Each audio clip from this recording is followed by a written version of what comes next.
All right, so today we're going to be taking a deep dive into gaslighting and emotional manipulation. Ooh, fun. And we're going to be using an episode from the AI podcast, Stookit.new, as our source material. Okay. And, everyone kind of knows the basic idea of gaslighting, like making someone doubt their reality. Yeah.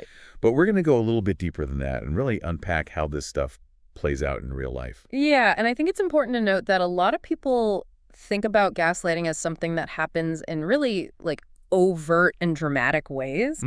But the reality is that it often unfolds much more subtly and insidiously. It's not like a villain in a movie twirling their mustache. Exactly. It's much more... underhanded. Yeah, underhanded, and it can really mess with your head. Yeah, it's that constant questioning of your perceptions and the erosion of your self-trust that can really throw you off balance. Yeah, it's like they're dimming your inner light. That sense of knowing what's real and what's not. Absolutely. It's like slowly chipping away at your confidence and your sense of self until you start to feel dependent on that person for validation. And it can happen in any type of relationship too. Oh, absolutely. Romantic, friendships, professional. Mm-hmm. So let's say you're in a situation and you start to get this nagging feeling that something's not right. Okay. How does gaslighting actually manifest? What does it look like? Well, think about a time when you tried to express your feelings about something. Maybe it was something that hurt you or bothered you. Yeah. And the other person just flat out denied it ever happened. Oh, yeah. When you're sure that you had a whole conversation about something. Right. And they're like, I don't remember that at all. You must be imagining things. Exactly. And that's a classic gaslighting tactic, denying your reality to make you question your own sanity. Yeah, and it's almost like they're trying to convince you that you're crazy. Absolutely. And then there's also the whole minimizing your feelings thing. Oh, yeah. Like when you're trying to have a serious conversation and they're like, oh, you're overreacting. Or don't be so sensitive. Right. It's a way to invalidate your emotions. Yeah. And make you feel like your feelings aren't justified. Yeah, you end up feeling like, wait, am I the problem here? Am I blowing this out of proportion? It can really mess with your head. And then what about when their actions completely contradict their words? Oh, yeah, that's a tricky one. So they might say all the right things, Uh-huh. but then their behavior just stays the same. Right. So it's like they're promising to be more supportive or understanding, Yeah. but their actions don't actually change. So you're stuck in this weird double bind Yeah, where you're constantly trying to reconcile their words with their actions. absolutely. And that can create so much inner turmoil because you start to question your own perceptions. Yeah, okay, they said they care, but I don't feel cared for. Right.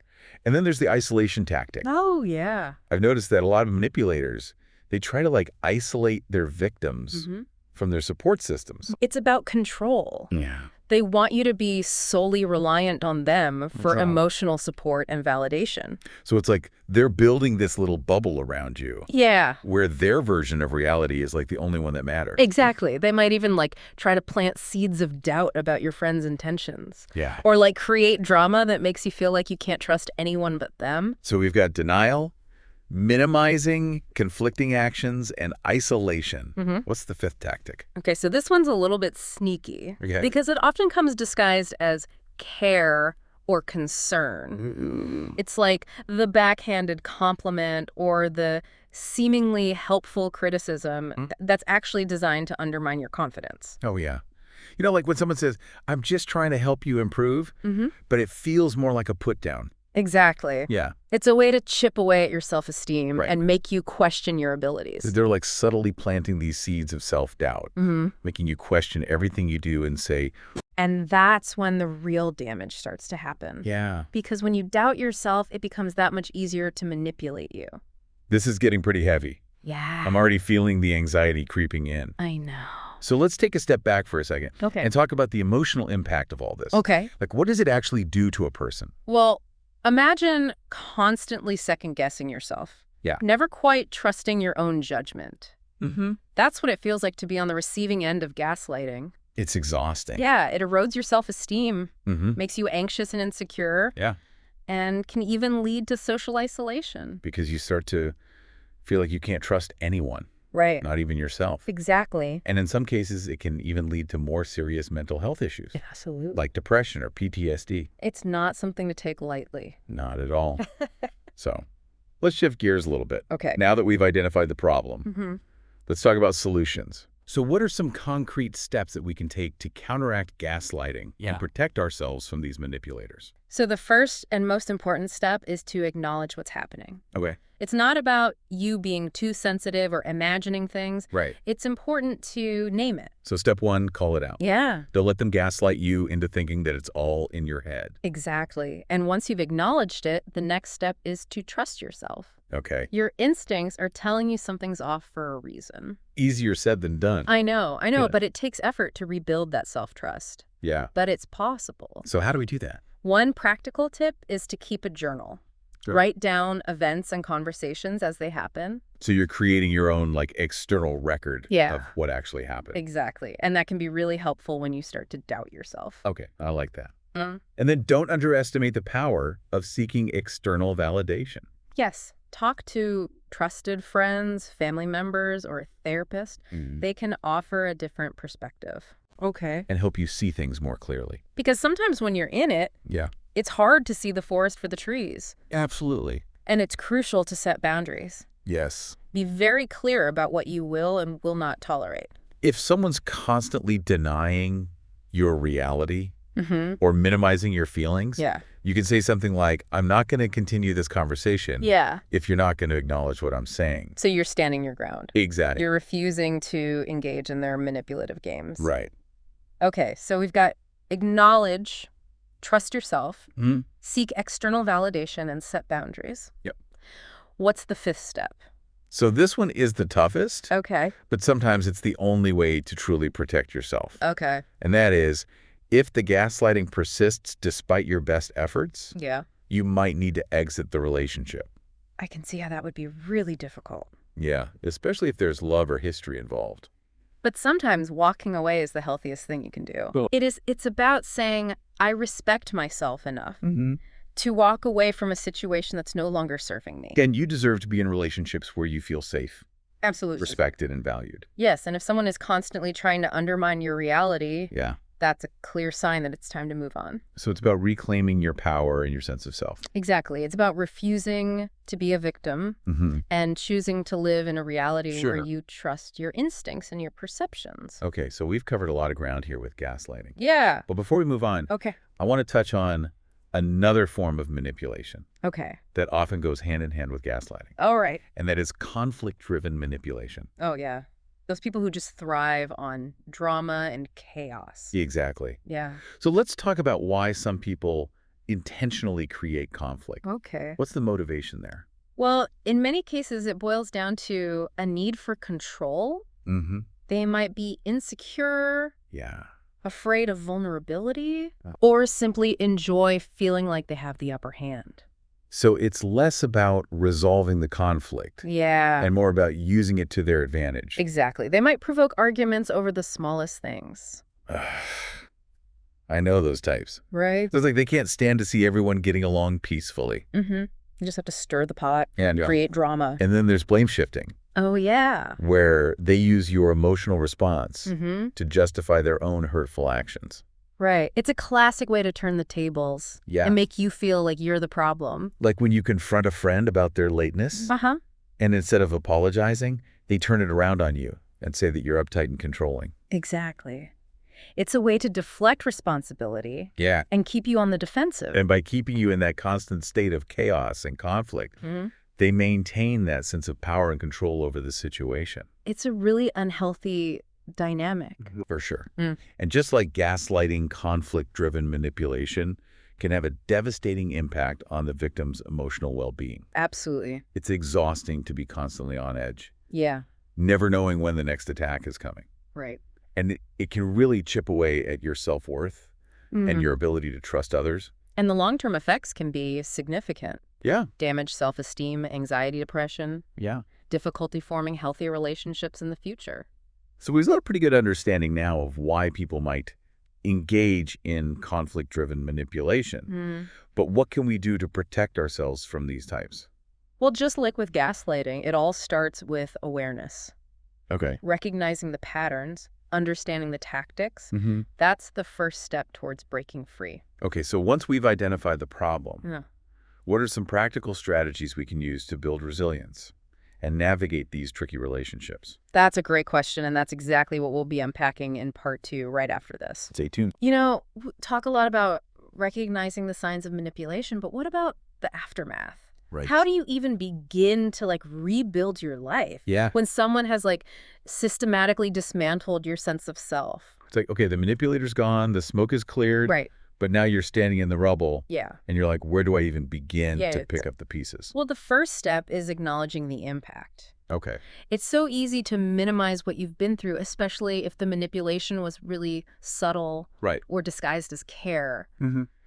But it's important to validate your own experience and say, hey, this was not okay. This hurt me. Yeah, you have to give yourself permission to feel those feelings. Absolutely. To grieve the loss of that relationship. Yeah. Even if it wasn't a healthy one. Exactly. And sometimes having a neutral third party, okay, like a therapist, can be really helpful in that process. Okay, so therapy. Yeah, therapy provides a safe space to process the trauma, to untangle that web of manipulation, and start to rebuild that sense of trust. Okay. Both in yourself and in others. But I think a lot of people who've been through manipulation might be hesitant to open up to a therapist. Oh, totally. It's like, oh, they're going to judge me? Right. They're going to think I'm weak or stupid for letting this happen? I understand that hesitation. Yeah. But a good therapist won't judge you. Okay. Their role is to support you, to help you make sense of what happened. Yeah. And equip you with the tools you need to move forward. So therapy is less about dwelling on the past. Yeah. And more about learning from it. Right. And using those experiences to grow and evolve. Exactly. It's about taking back your power. Reclaiming your narrative and rewriting the ending on your own terms. Now I'm curious about something. Okay. When we talk about healing from manipulation, is it really about completely erasing those experiences? That's a great question. Or is it more about learning to integrate them into your story in a healthier way? I don't think it's realistic to expect those experiences to just disappear. Yeah. They're a part of your journey. Yeah. And they've shaped who you are. But it's about reframing those experiences. Okay. Seeing them through a new lens. So it's not about pretending it never happened. Right. But rather about transforming those wounds into wisdom. Exactly. It's about recognizing the strength it took to survive those experiences, the resilience that you built, and using those insights to move forward with greater awareness and discernment. It's like taking those broken pieces and creating a beautiful mosaic. I love that. And remember, healing is not a linear process. It's going to have its ups and downs, its twists and turns. Yeah. There will be days when you feel strong and empowered, and there will be days when you feel raw and vulnerable.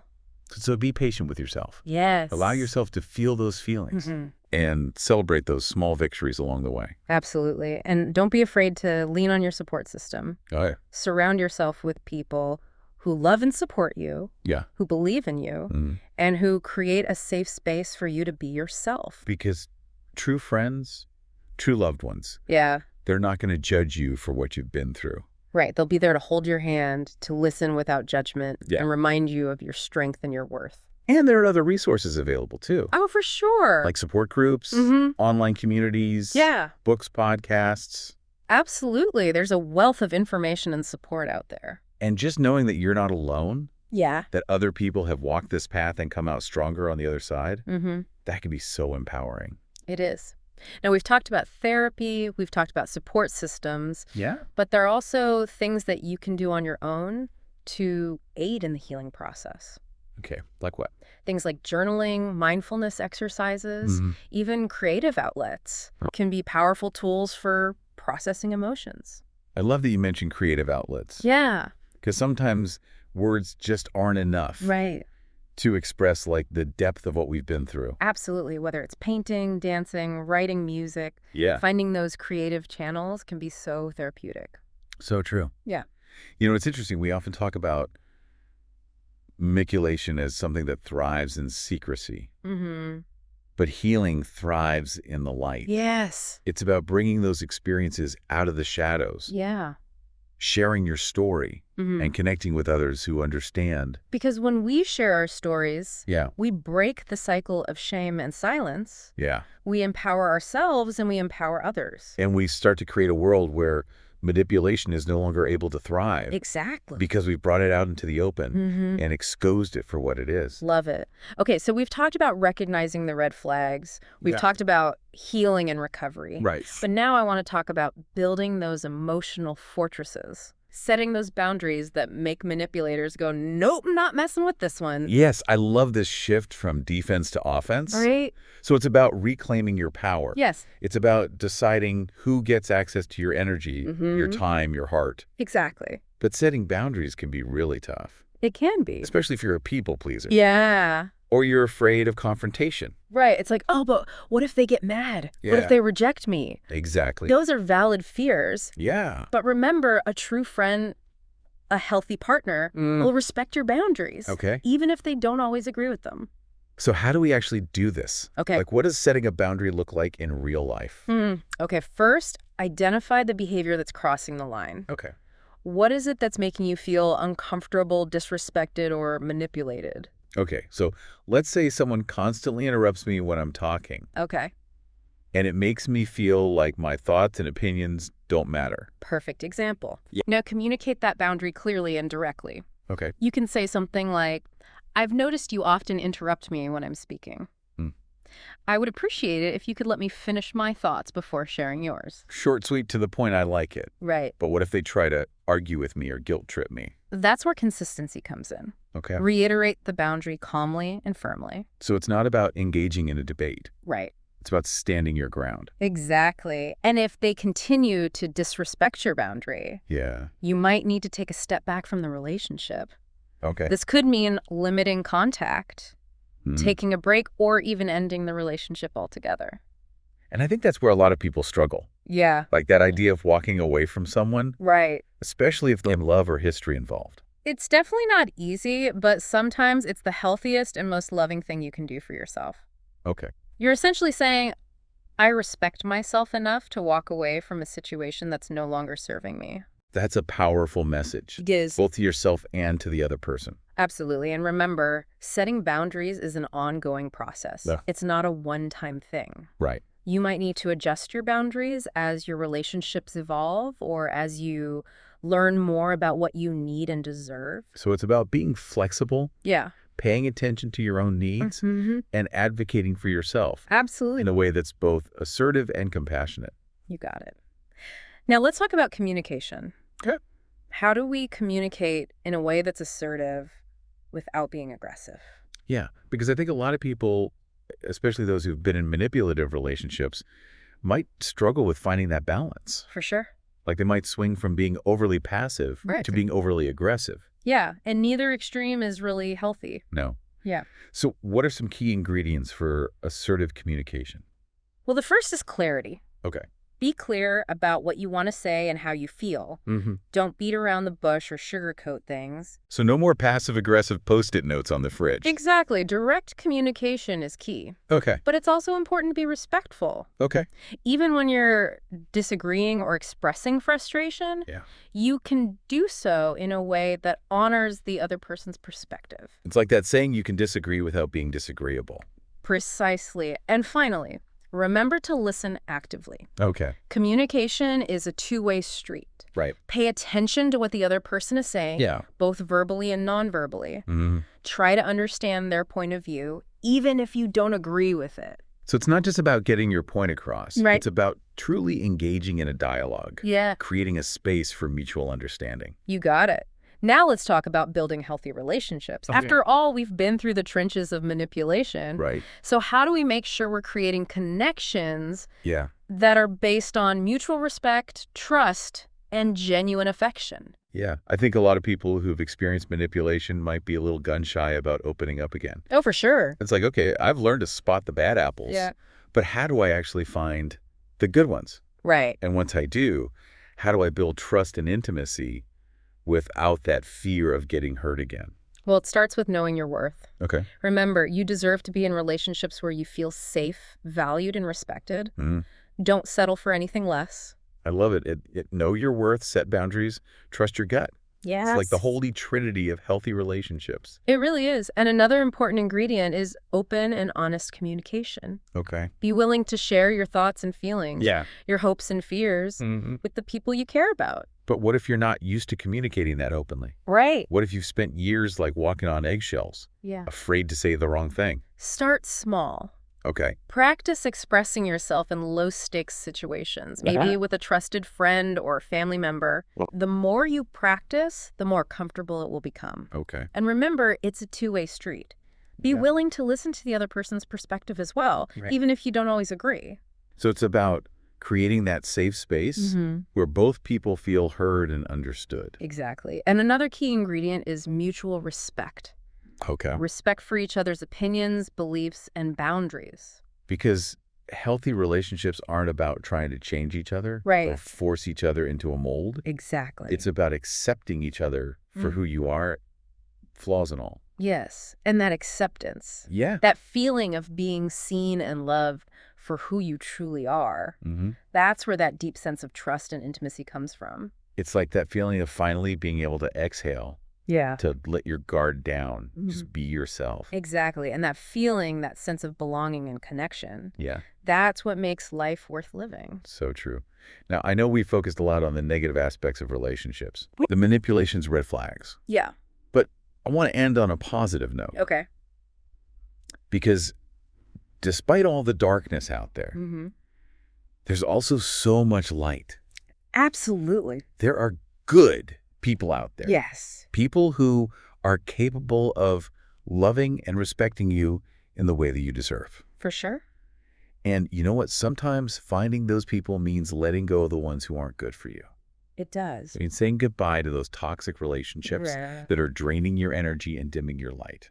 You're absolutely right. And sometimes that's the hardest part, that letting go. Yeah. But it's also the most liberating. Okay. Because it creates space for something new, something better to come into your life. So don't be afraid to walk away from the things that no longer serve you. Don't be afraid to say no. Yeah. And most importantly, don't be afraid to say yes to the things that bring you joy, that light you up, that make you feel alive. I love that. Yeah. And in part 3 of this deep dive, we're going to explore some practical tips for building those healthy relationships and fostering that sense of trust and intimacy that's so essential for genuine connection. Stay tuned. Okay, so we're back for the final part of our deep dives into gaslighting and emotional manipulation. We are.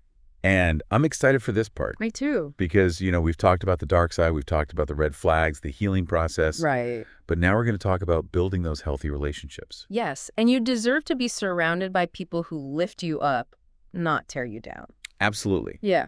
But I think for a lot of people who have been through manipulation, it can feel really daunting. Oh, yeah. To even think about, like, putting yourself out there again. I get it. It's like, okay, I've learned to spot the bad apples, but how do I find the good ones? Right. And then once I do find them, how do I build that trust and intimacy without that fear of getting hurt again? Well, that fear is totally understandable. It's like you're learning to ride a bike after a fall. Yeah. You're going to be a little more cautious. Right. But the key is to keep practicing. Okay. Keep putting yourself out there and trust that you'll find your balance eventually. I love that.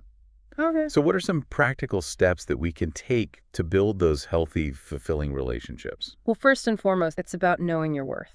Okay, there it is again. Right? Know your worth, set those boundaries, trust your gut. Absolutely. Absolutely. It all comes back to that. It does. And another important ingredient is open and honest communication. Okay. Being willing to share your thoughts and your feelings, your hopes and your fears with the people that you care about. But what if you're not used to communicating that openly? Right. What if you've spent years walking on eggshells, afraid to say the wrong thing? I would say start small. Okay. Practice expressing yourself in low-stakes situations, Like? maybe with a trusted friend or family member. Yeah. The more you practice, the more comfortable it will become. Okay. And remember, it's a two-way street. Yeah. Be willing to listen to the other person's perspective. Even if you don't agree with it. So create that safe space for dialogue. Yeah. Where both people feel heard and understood. Exactly. And another key ingredient is mutual respect. Okay. Respect for each other's opinions, beliefs, and boundaries. Right, because healthy relationships aren't about trying to change each other. No. Or force each other into a mold. It's about accepting each other for who you are, flaws and all. And that acceptance, that feeling of being seen and loved for who you truly are, that's where that deep sense of trust and intimacy comes from. It is. It's like that feeling of finally being able to exhale. Yeah. To let your guard down and just be yourself. Exactly. I love that. Yeah. Now, I know we focused a lot on the negative aspects of relationships in this deep dive. Yeah. The manipulation, the red flags. Yeah. Yeah. But I want to end on a positive note. Okay. I like it. Because despite all the darkness that's out there, there's also so much light. Absolutely. And there are good people out there. There are. People who are capable of loving and respecting you in the way that you deserve. And you know what? Sometimes finding those people means letting go of the ones who aren't good for you. It does. It means saying goodbye to those toxic relationships that are draining your energy and dimming your light. You're absolutely right. And that's a hard thing to do. It is. But it's also the most liberating. Yeah. Because it creates space for something new, something better to come into your life. So don't be afraid to walk away from the things that no longer serve you. Okay. Don't be afraid to say no. Yes. And most importantly, don't be afraid to say yes. Yes. To the things that bring you joy, that light you up, that make you feel alive. So well said. Yeah. I think that's the perfect note to end on. Yeah. So to our listeners out there, remember, you are worthy of love. You are worthy of respect. Yes. And you are worthy of healthy, fulfilling relationships. And remember, knowledge is power. The more we understand about manipulation, about boundaries, about healthy communication, the better equipped we are to create the kinds of relationships that we truly desire. Couldn't have said it better myself. So that, my friends, wraps up our deep dive. It does. Into gaslighting and emotional manipulation. Until next time, stay curious, stay informed, and most importantly, stay empowered.